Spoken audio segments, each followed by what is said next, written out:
नमस्कार विद्यार्थी मित्रांनो, आज आपण प्रॅक्टिस सेट 27 क्लास 7 मॅथ्स बघणार आहोत। Question number 1 simplify.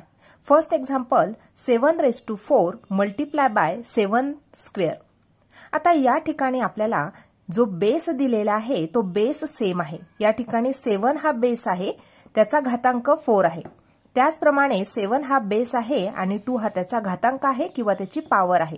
आता या ठिकाणी आपल्याला फॉर्म्युला वापरायचा आहे a⁻m multiply by a⁻n equal to a⁻m+n।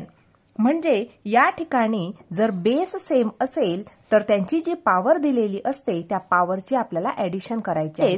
या ठिकाणी या उदाहरणामध्ये बेस सारखे आहे आणि त्यांची पॉवर वेगवेगळी जर असेल आणि दोन्ही संख्यांचा आपल्याला मल्टिप्लिकेशन करायचं असेल, गुणाकार करायचा असेल तर बेस लिहून घ्यायचा आहे, नंतर त्यांच्या पॉवरची आपल्याला ऍडिशन करायची आहे। अगदी सेम हाच फॉर्म्युला वापरून आपल्याला हे एक्झाम्पल सिम्प्लिफाय करायचं आहे।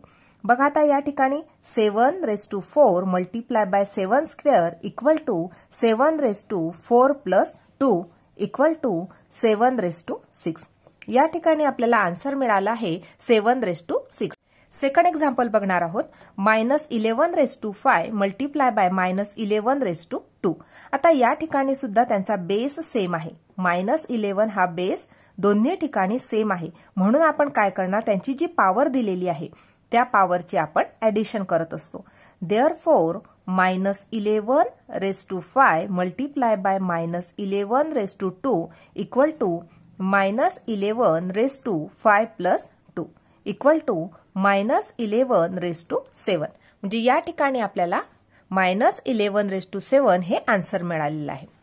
थर्ड एक्झाम्पल बघणार आहोत 6/7⁻³ मल्टिप्लाय बाय 6/7⁵.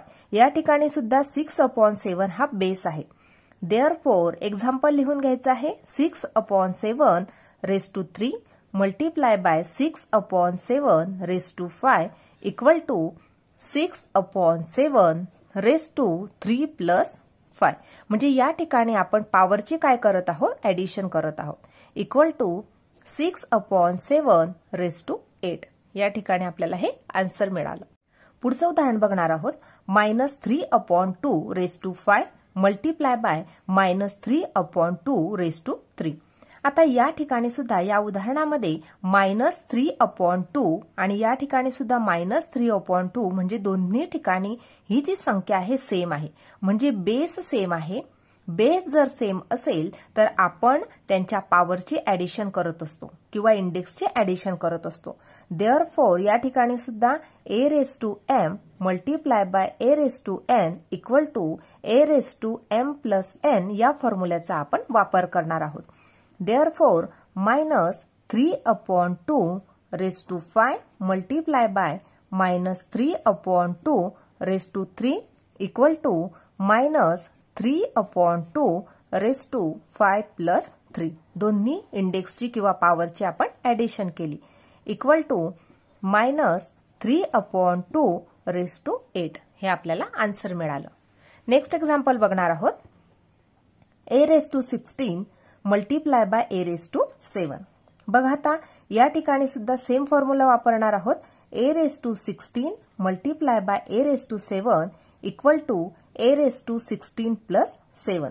या ठिकाणी सुद्धा बेस समान आहे, म्हणून आपण त्यांची इंडेक्स जे दिलेले आहे त्या इंडेक्सची ऍडिशन केली, इक्वल टू a⁻23। म्हणजे या ठिकाणी 16 आणि 7 यांची ऍडिशन केली, आन्सर मिळालं 23। a⁻23 आपल्याला आन्सर मिळालं। नेक्स्ट एक्झाम्पल बघणार आहोत p/5⁵ मल्टिप्लाय बाय p/5�7। या ठिकाणी सुद्धा p/5 हा बेस दिलेला आहे, म्हणून आपण त्यांच्या इंडेक्सची ऍडिशन करत असतो। Therefore p/5⁵ multiply by p/5�7 equal to p/5⁵ + 7 equal to p/5�10। हे आपल्याला आन्सर मिळालं। अशा प्रकारे आज आपण प्रॅक्टिस सेट 27 पूर्णपणे सोडवून घेतला आहे। आजचा व्हिडिओ कसा वाटला ते नक्की कमेंट करून कळवा आणि व्हिडिओला लाईक, शेअर आणि सबस्क्राईब करायला विसरू नका। धन्यवाद।